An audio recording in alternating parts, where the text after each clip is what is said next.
बढ़ती आबादी और खाद्यान्न सुरक्षा को देखते हुए कृषि उत्पादकता को आज बेहतर करने की चुनौती है। वहीं रासायनिक खादों पर निर्भरता भी कम करने की आवश्यकता है। ऐसे में वर्मी कंपोस्ट आधुनिक खेती के लिए वरदान साबित हो सकता है। माना जाता है कि केचुआ खाद के महत्व को सन 1881 में चार्ल्स डार्विन ने एक लंबे अध्ययन के बाद दुनिया को समझाया था।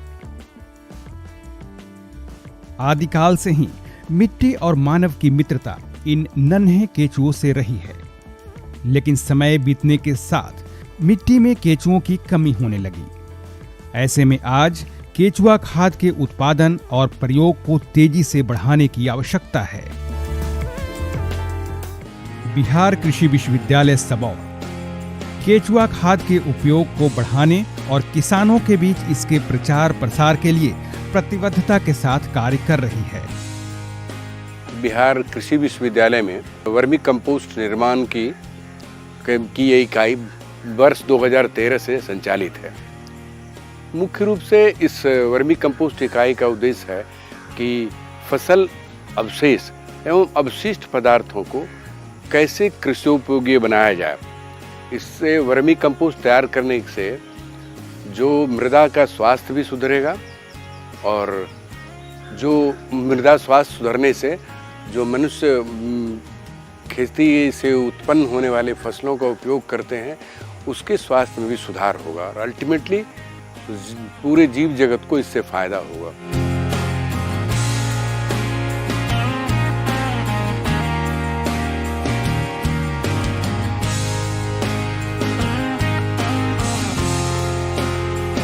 हम जहाँ पर इस समय खड़े हैं ये हमारी कमर्शियल यूनिट है और इस यूनिट को हम हमारे वैज्ञानिक डॉक्टर ए के झा की मदद से इसको इस्टेब्लिश किया गया था, जिसको कि आज हम लाभ में अपने इसके पैकेजिंग, ब्रांडिंग और मार्केटिंग से आज इस बिहार कृषि विश्वविद्यालय को वर्मी कंपोस्ट को खरीदने के लिए, चूँकि ये संवर्धित वर्मी कंपोस्ट है, इसकी डिमांड हम पूरी नहीं कर पाते हैं। हमारे बिहार प्रदेश के किसान इससे लाभ ले रहे हैं। सरल शब्दों में कहें तो कृत्रिम विधि से केचुआ पालने को वर्मी कल्चर और इन्हीं केचुओं द्वारा बेकार कार्बनिक पदार्थों से जैविक खाद बनाने की प्रक्रिया को ही वर्मी कंपोस्ट या केचुआ खाद कहते हैं। मुख्य तौर पर केचुआ खाद को दो विधि से बनाते हैं, एक टैंक विधि और दूसरी ढेर विधि।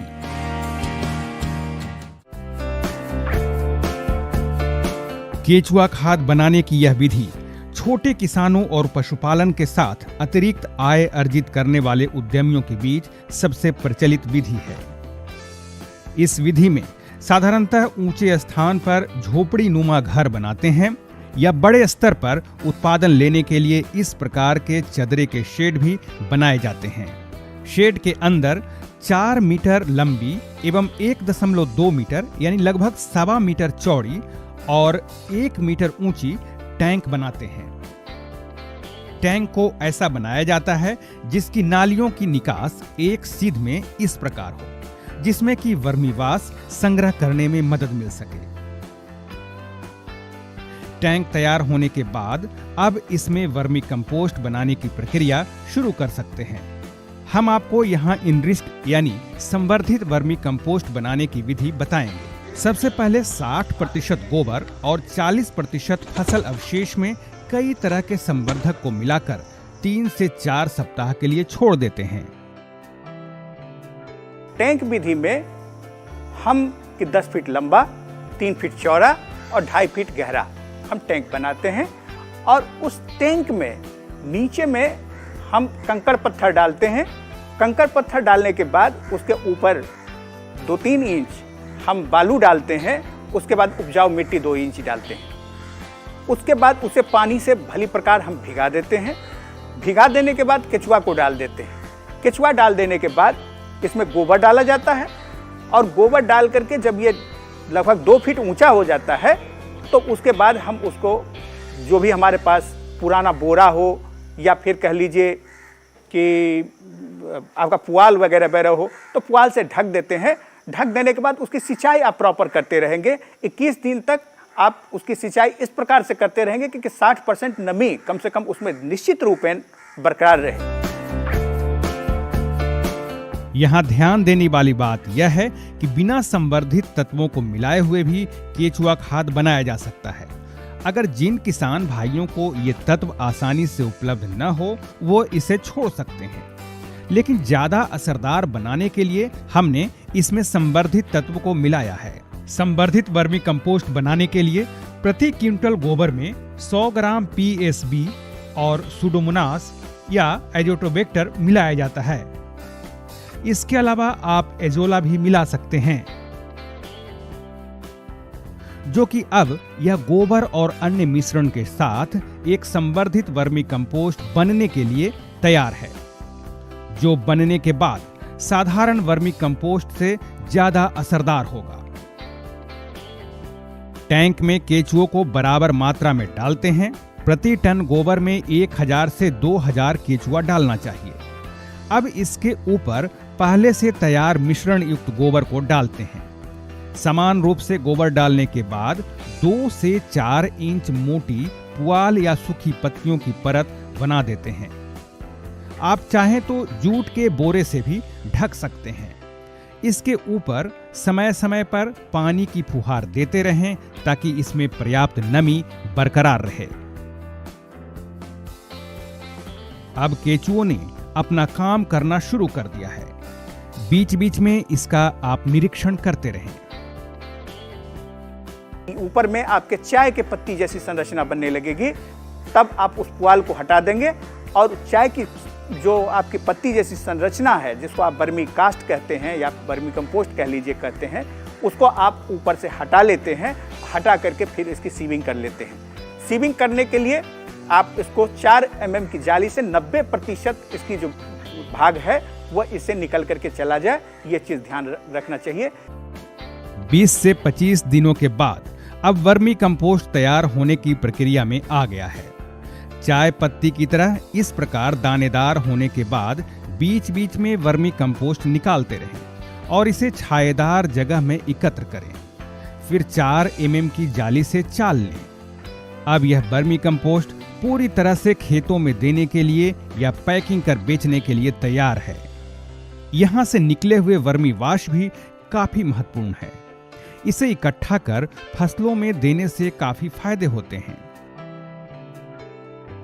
यदि आप इसमें से वर्मी वाश प्राप्त करना चाहते हैं तो आप टैंक तो वैसे भी ढालू होता है, उसके एक सिरे पर ऑलरेडी छेद होता है, तो उसमें से 21 दिन तक आप पानी डालते रहें और जो कुछ पानी निकलता है उसे आप बेकार फेंक दें। और 21 दिन के बाद जो पानी इकट्ठा हो रहा है उसको आप इकट्ठा कर लें। यही वर्मी वाश है। इसमें 10% ये वर्मी वाश, 10% गोमूत्र और 80% पानी, यानी कि 100 ml वर्मी वाश, 100 ml गोमूत्र और 800 ml पानी मिला करके इसका छिड़काव करने से बहुत सारी कीड़ा संबंधी समस्याएं जो फसलों में पाई जाती हैं उस पर भी नियंत्रण पाया जा सकता है। ढेर विधि में टैंक विधि की अपेक्षा कम खर्च और संसाधन में वर्मी कंपोस्ट उत्पादन किया जा सकता है। टैंक विधि के समान ही ढेर विधि की शुरुआती तैयारी की जाती है, यानी 60% गोबर और 40% फसल अवशेष के साथ संवर्धित तत्वों को मिलाना और फिर उसे 3 से 4 सप्ताह के लिए पुआल से ढककर छोड़ देना। अब इन ढेर के ऊपरी हिस्से में इस प्रकार से क्यारीनुमा गड्ढा बना लेते हैं और इसमें केचुओं को समान रूप से डालकर ढक देते हैं। केचुओं की संख्या प्रति टन गोबर में 1 से 2000 होनी चाहिए। 20 से 25 दिनों के बाद जब चाय की पत्ती की तरह ऊपरी परत होने लगे तो इसे आप इस प्रकार से अलग कर लेते हैं और छायेदार जगह पर इकट्ठा कर 4 mm की जाली से चाल लेते हैं और आपका वर्मी कंपोस्ट तैयार हो जाता है। कम खर्च में केचुआ खाद उत्पादन। किसान भाइयों, अगर आप बिना संसाधन या कम खर्च के वर्मी कंपोस्ट उत्पादन करना चाहते हैं तो यह भी संभव है। आपके ड्योढ़ी, दलान या फिर पशुओं के आवास के आसपास जगह तो होती ही है, ढेर विधि से आप इस प्रकार के साधारण फूस की झोपड़ी या किसी भी खाली पड़े छायादार जगह पर इसे बना सकते हैं। यहाँ तक कि आप अपने बागीचे में भी वर्मी कंपोस्ट उत्पादन कर सकते हैं। आप अपने खेतों के आसपास इस तरह से गड्ढे बनाकर भी वर्मी कंपोस्ट उत्पादन आसानी से कर सकते हैं। स्वरोजगार के लिए अपनाएं केचुआ खाद उत्पादन। आज जबकि युवा रोजगार के लिए कई तरह के विकल्प की तलाश कर रहे हैं, वैसे में केचुआ खाद उत्पादन को भी सरलता से स्वरोजगार का साधन बना सकते हैं।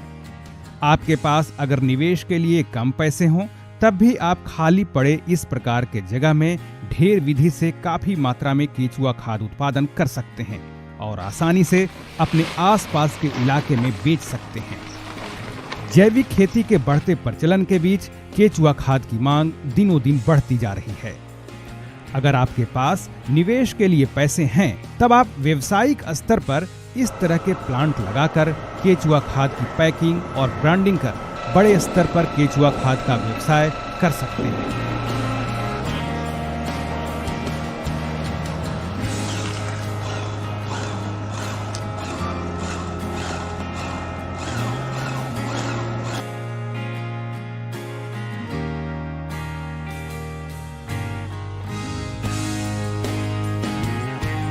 आज बड़े शहरों में और ऑनलाइन शॉपिंग प्लेटफॉर्म पर पैक्ड केचुआ खाद बेची जा रही है। आप किसी नर्सरी उद्यमी से संपर्क कर भी अपने बिजनेस को आगे बढ़ा सकते हैं। अच्छी बात तो यह है कि केचुआ उत्पादन के उद्देश्य से किसी भी प्रकार के स्ट्रक्चर बनाने के लिए अथवा व्यावसायिक स्तर पर उत्पादन के शुरुआत के लिए सरकार द्वारा अनुदान भी दी जाती है। बिहार सरकार ने वर्मी कंपोस्ट व्यवसाय को बढ़ाने के लिए इसमें सब्सिडी की भी घोषणा कर रखा है और इसमें मोटे तौर पर आपको 40% सब्सिडी दी जाती है। तो यदि आप बिहार में इसका चाहते हैं तो निश्चित रूपेण आप ज़्यादा बढ़िया से आप इसको कर सकते हैं। कारण यह है कि यदि पूरे देश के परिप्रेक्ष्य में यदि हम देखें तो 110 लाख टन NPK आपको मिल जाता है, जो जितना हमारे पास गोबर है उससे, और लगभग 74 लाख टन आपको NPK मिल जाता है जो फसल अवशेष है उसमें। तो गोबर यदि 60% और 40% फसल अवशेष मिला करके यदि हम करते हैं और बिहार हमारा 7वें नंबर पर है, तो यहाँ पर वर्मी कंपोस्ट की असीम संभावना है। तो जो हमारे यहाँ के नवयुवक हैं, जो हमारे उद्यमी हैं, वो इसमें आना चाहते हैं तो सरकार भी उनका जो है क्या कहते हैं सपोर्ट कर रही है और 40% अनुदान भी दे रही है। उसका भी फायदा वो प्रोजेक्ट बना करके और सेक्रेटेरिएट से ले सकते हैं। बिहार कृषि विश्वविद्यालय सबौर वर्मी कंपोस्ट के बारे में आप सभी किसान भाइयों को संपूर्ण जानकारी और प्रशिक्षण के लिए प्रतिबद्धता से कार्य कर रही है। आप यहां से संवर्धित केचुआ खाद खरीद सकते हैं। केचुआ खाद उत्पादन करने के लिए केचुआ खरीद सकते हैं। एजोला पिट लगाने के लिए एजोला ले जा सकते हैं और समय समय पर चलने वाले प्रशिक्षण में भाग लेकर केचुआ खाद बनाने की विधि भी सीख सकते हैं। आज कई किसान और उद्यमी यहाँ के शानदार मॉडल को देखकर और यहाँ से प्रशिक्षण लेकर बेहतर तरीके से केचुआ खाद उत्पादन कर रहे हैं।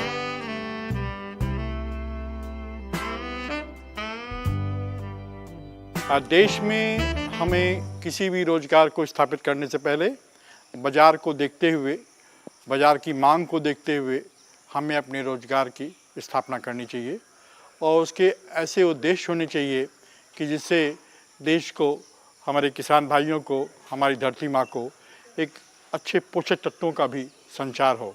यह वर्मी कंपोस्ट ऐसा स्वरोजगार का साधन है जिससे कि हम अपने किसान भाइयों की ज़रूरत को पूर्ण कर सकते हैं। रसायनों की अधिक जो हमारी रिक्वायरमेंट है जो उसको भी मीट कर सकते हैं इसके माध्यम से, और हम अपने जो यूरिया खाद के लिए तरह तरह के हम लाइनों में खड़े होते हैं उसकी जगह पर हम कुछ भाग इसको मिलाने से और धीरे धीरे हमें जैविक खेती पर आने पर हमारे स्वास्थ्य भी इम्प्रूव होता है। इस तरह के कार्यक्रमों से हम वर्मी कंपोस्ट के उत्पादन से हम अपने देश ही नहीं, अपने समाज के लोगों को, अपने सभी किसान भाइयों ही नहीं, अपने देश के सभी को सपोर्ट करेंगे, जिससे कि हम अपने इन उत्पादों से अपने जो न्यूट्रिशन मिलने के कारण उन सब की बौद्धिक क्षमता भी बढ़ेगी और उनका स्वाद में भी बहुत अच्छा इजाफा होगा, जिससे हम अपने जो हमारे है कि हमारी ज़मीन सुरक्षित रहे, स्वस्थ रहे और हम आत्मनिर्भर हों, इसके लिए एक रोज़गार के रूप में भी ये बहुत कारगर सिद्ध होगा।